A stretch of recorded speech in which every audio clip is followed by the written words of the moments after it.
Did you know there was a ship that ignored the Titanic's distress signals?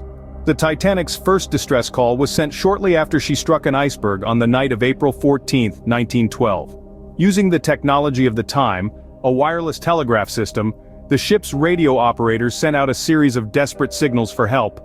In the cold, still night, these signals should have been received by any ship within a radius of several hundred miles.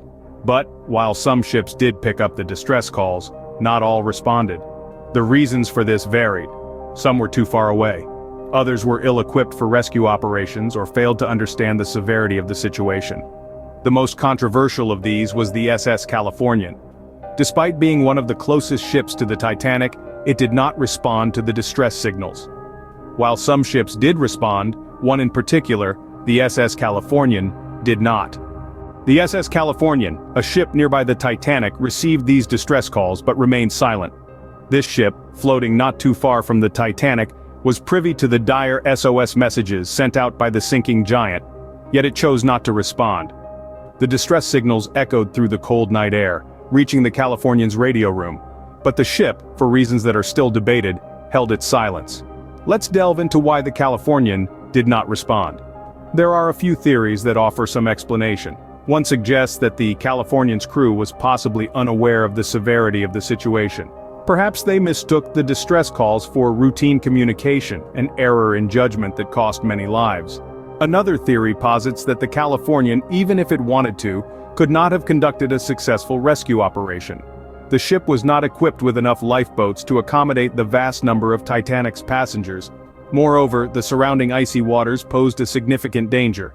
Even if the Californian had responded, it's uncertain whether it could have mounted an effective rescue operation without endangering its own crew and passengers. Regardless of the reasoning, the Californian's inaction has stirred up a whirlpool of controversy.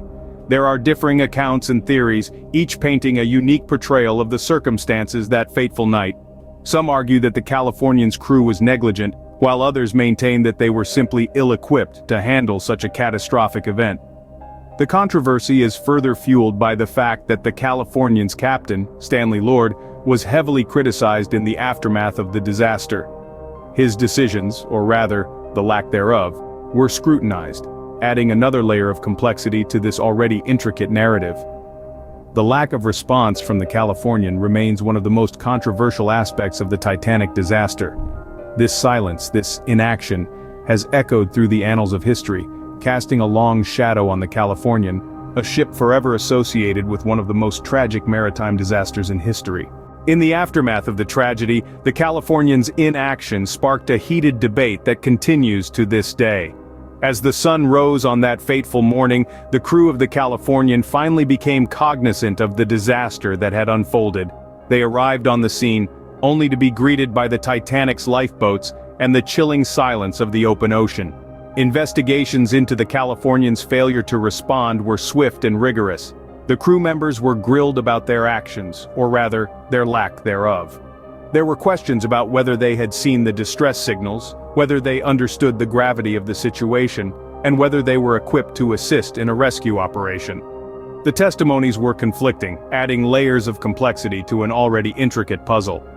The controversy surrounding the Californian's inaction has stirred up a storm of opinions. Some argue that the Californian, even if it had responded promptly, could not have saved the Titanic's passengers due to the lack of lifeboats and the dangerous ice in the vicinity. Others, however, maintain that any action, however small, would have been better than the seeming indifference displayed by the Californian. This debate has fueled countless discussions and has been the subject of numerous studies and documentaries. The broader implications of this event are far-reaching. The Titanic disaster and the Californian's inaction led to significant changes in maritime laws and safety regulations. No longer could a ship ignore a distress signal. Lifeboats became a mandatory requirement, enough to accommodate every passenger on board. The tragedy served as a catalyst for change, ensuring that such a disaster would never repeat itself. The story of the Californian serves as a chilling reminder of how crucial timely action can be in averting disaster.